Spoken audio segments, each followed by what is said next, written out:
G'day folks, I'm at Dingo Beach today. Dingo Beach here and Hideaway Bay just around the corner. And I'm about, I'm guessing 40 minutes drive from Airlie Beach. I've just gone to have a look and it's very nice. Beautiful beach, and here's where you swim to keep away from the crocodiles and jellyfish. It's very nice.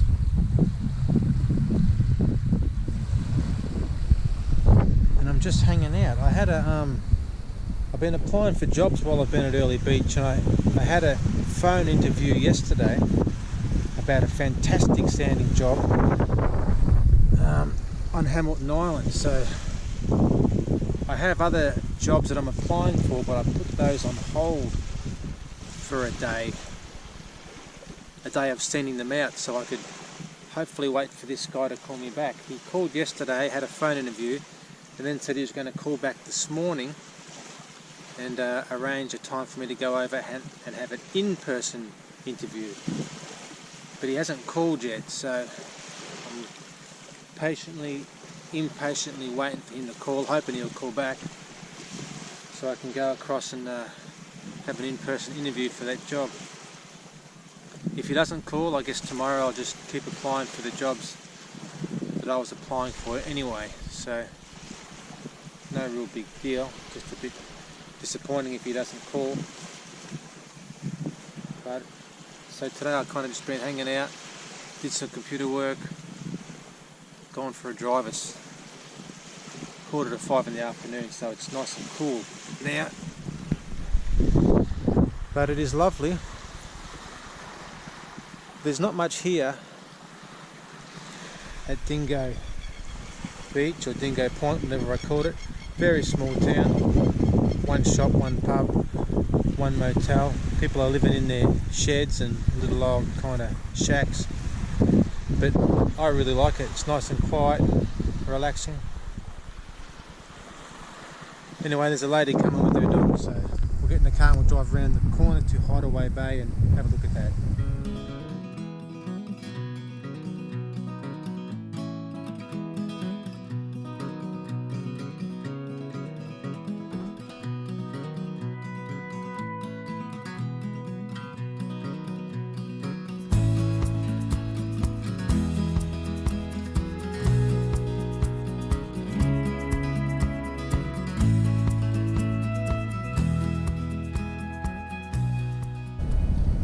I also applied yesterday to, I've put this on hold as well, but yesterday I was applying for some places to rent in Airlie Beach.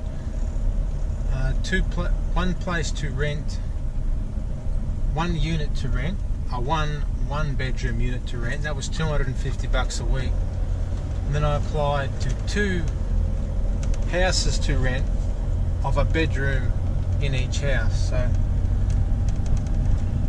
I put that on hold as well, because if I get this job on Hamilton Island, it includes accommodation, so I don't want to get some accommodation and book it and pay for it for a month or whatever the minimal time is, and then leave again and just have it sit there empty. However, I guess it's not the end of the world. But sleeping in my van has been close to intolerable. It's disgusting and hot, and you can't sleep. The heat wakes you up and you wake up sweating, there's no airflow, and you can't really sleep with the doors open because I'm stealth camping, which means you just kind of park somewhere pretending you're not sleeping. But it's the heat and sleeping in the van is really disgusting. I've got a small fan, but it really doesn't do much other than blow the hot air around, so I'm really desperate to get out of this van into something with an air conditioner. So hopefully sooner than later. To rent a room's about $200. A room in a house, they advertise for about $200 a week. So, you know, I don't know. But the way I'm looking at it is it just gets me out of the van and gives me an air conditioner. but I also don't particularly want to do that. I might have to, but I don't want to particularly do that without getting work first. I'd rather get work and then be comfortable with renting a room. But anyway, that was just another thought, because the van is not real good at all. You really need an aircon. And there's a few other people around you see floating around, living in their van, and they must be extremely uncomfortable like I am. They can't be any different, because a van's a van. Unless you've got a Winnebago with an air conditioner and you can stand up in a shower and a toilet and a way to wash before you go to bed when you wake up, which none of these people have, so they must be hating it like I am. And most of them have got two people in it, so mine's bad enough just by myself, let alone being cramped in there with another person that heat the whole small space up.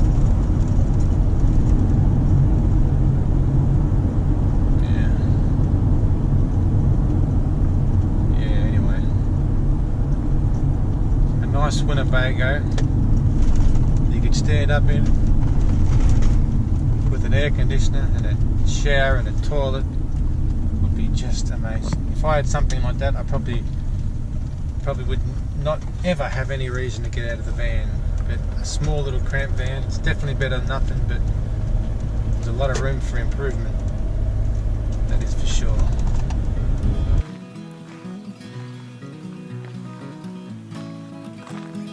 This way to the beach.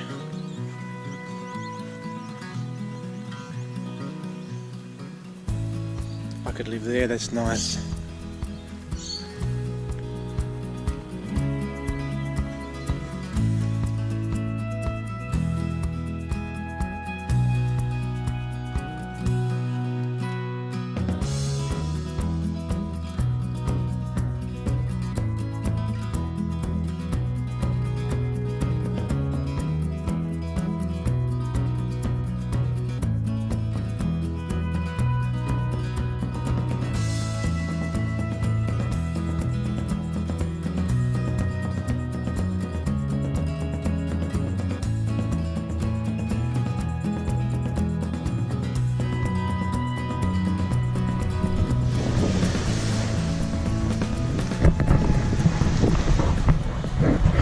So this is Hideaway Bay.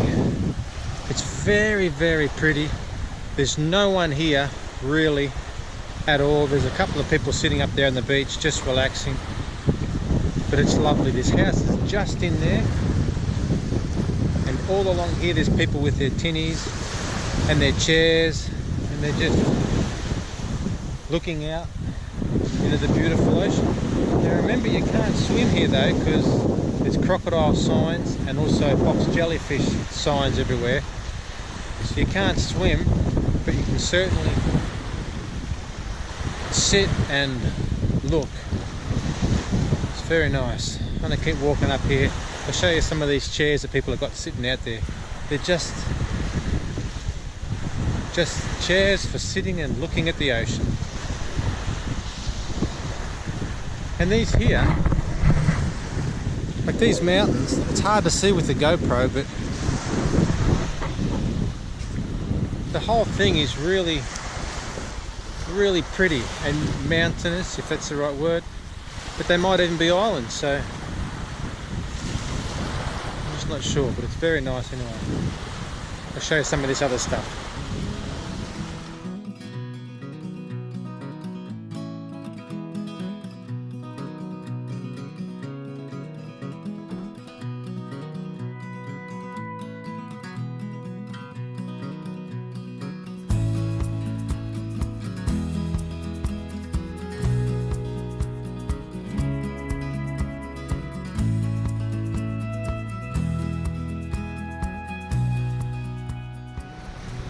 Well, there you go folks, that's pretty much my walk off the beach at Hideaway Bay, and as you can see it's beautiful and quiet.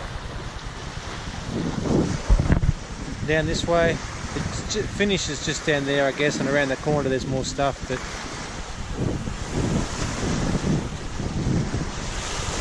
this keeps the mosquitoes and flies off me. Always take my shirt whether I'm wearing it or not. Keeps the mosquitoes and the wasps from landing on you. See you in the next video. If you like the video, hit subscribe, hit the like button.